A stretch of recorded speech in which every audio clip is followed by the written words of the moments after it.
Hey everyone, how's it going? Bowser the Healer here, and we're going to talk about optimizing our damage as Preservation Evoker. I don't want to waste anyone's time. There's a lot to talk about here, but the rotations are, honest to God, pretty easy. So I'm going to walk you through it, show you what to do, and talk about some of the variations depending on what talents you take. Now, the talent page you're looking at is for a completely different video. Yes, it's about damage at least, but I don't want you to copy this exactly, but I do want you to be taking this entire row here, right, all the way down to Leaping Flames. Make sure you're taking Enkindled and Scarlet Adaptation. Tip the scales as well in case you didn't take that. These are all really important damage things to have. They're also useful as a healer, and I can get into it later, but typically speaking, these talents do a lot for you in Mythic Plus. I also should preface that I mostly do Mythic Plus content. This is probably not best for Raid, but I digress. On the preservation side of things, there's two really important talents to talk about. All of us should take Energy Loop. Every single one of us. It's going to help get our mana back, and it lets Disintegrate do more damage. If you don't take Life Force Mender, which I'm about to talk about, you need to have this for your single target. It's going to make a world of difference. Life Force Mender is really nice because, yes, Life Giver's Flame makes our Fire Breath a heal, but 2% of your maximum health as extra Living Flame and Fire Breath damage means that not only is your Leaping Flames going to be a crazier heal and a crazier damage spell, but it means that as the expansion goes on, you're going to get more gear and more health, and this is only going to get stronger. So it's a really fun talent to run, but it is 4 points to get both of these for an okay amount more healing and a decent amount more damage versus other potential things you can grab in here for healing. It really depends on the kind of player you are. So that does add a caveat to single target, but luckily, as long as you got protracted talents, your AoE rotation's fine. Let's get into it. I do want to talk about two more. Font of Magic is just going to allow you to do more upfront damage with Flame Breath. This is great for optimizing your damage as packs get low and adding one more Leaping Flame to your AoE heals and damage, but ultimately not a huge deal. Flow State, every time you use an empowered spell, you're 10% faster. That's movement speed, cooldown recharge rate, and cast speed. Last 10 seconds, I get about 50% uptime in dungeons with this. It's awesome. It's a lot of damage and healing. It's great, but I understand that not everyone's into it. It's also the first place I usually steal points from for builds, so optional but fun. Nosdormu's teachings is not better than Resonating Sphere in most scenarios, but it is fun and it is a lot more damage because you get to throw out a lot more flame breaths. I say a lot more. It's sizable. I don't know if it's worth it. Is it fun though? Yeah, if you're not having a problem healing in a lot of scenarios, Nosdormu's is a fun way to get some more damage. I'm not officially recommending it yet, but if you want to have a good time, it is a good time. I've been really enjoying this button. So without further ado, let's talk rotations. Now, when it comes to single target, Fire Breath is the first thing we need to talk about. Use it appropriately. If the target's about to die, don't use it. If the damage over time would be wasted, maybe don't use it. And charge it up accordingly. If you think the boss is only going to live, another 10-15 seconds, then you're going to want to get that level 3 charge so you can get as much damage out on the bosses or the mob as possible. However, at the start of a boss fight, Flame Breath level 1 is perfectly acceptable, and for most of the boss fight. Now, if you need a Leaping Flame for healing, that's a different story. For instance, Halls of Valor, you might want to just charge this up to maximum so that for the first instance of damage, you can throw a big Leaping Flame to your team. And that's a really good use case of, I'm going to do as much upfront damage as possible because I want to be able to heal my team. So for single target, Fire Breath, just make sure it's being used to a decent efficiency.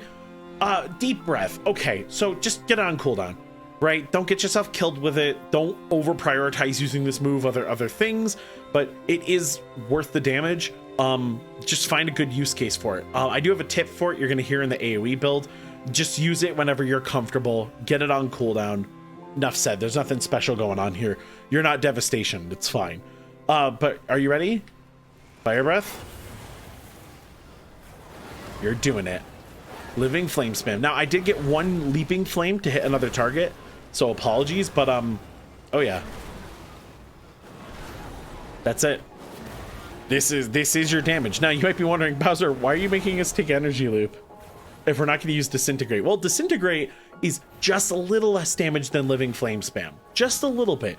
And actually, I think Scarlet Adaptation on its own in a fight might be the reason that it does more damage. But that aside, realistically, Disintegrate is still good damage, and it slows, and it gives us our mana back. So feel free to weave them in to help repair your mana bar, or if you need to slow a target, like in the Stone Dragon in Noku Defensive, the Saboteurs can be slowed with Disintegrate, and yeah, that's a really good reason to use it. But if you're not a Life Force Mender enjoyer and you're not getting the extra damage out of Living Flame, Disintegrate is your best damage button. So whether you're using it on cooldown or you're using it whenever it's free, as a non-Life Force Mender user, you're going to need to use Disintegrates for your damage, and it's going to giving you mana back. So overall, a good time. Now, on the AoE side of things, this one's really fun as well, but I do like to open with a maxed out Fire Breath, then a Living Flame, and then Azure Strike my way up. And then I like to Deep Breath out because it's a little safer than going in, although you can go in, and then you mash Azure Strike. Congratulations, you've done it. This is the rotation. This is how you do damage. Now, it's not too crazy, but it doesn't really matter the order. It just matters that you do it to some capacity. You get the Fire Breath down, you charge it up as high as you can, you throw the Living Flame, hit as many targets as you can, get Deep Breath on cooldown, mash Azure Strike. And that is all there is to it. It is actually that easy. Now, Fire Breath, again, if you are going to use it on the end of a pack, and you could be using it on a boss or on a fresh health target or on a big AoE pack or ad phase coming up, that'd be the only reason you hold Fire Breath. And you don't have to Leaping Flame immediately. You can hold your Living Flame for, say, a moment later if you would rather use it as a heal or wait for more enemies to come out in an ad phase. But honest to God, as long as you don't lose the Leaping Flame, you've done your job right. And yeah, Fire Breath, it can be a nice heal, like a level 2 or level 3 charge can contribute more to healing, but this is about optimizing your damage, and realistically, the level 3 and level 4 charge still do their upfront healing pretty well and still get some healing out for you, so it still puts in some work.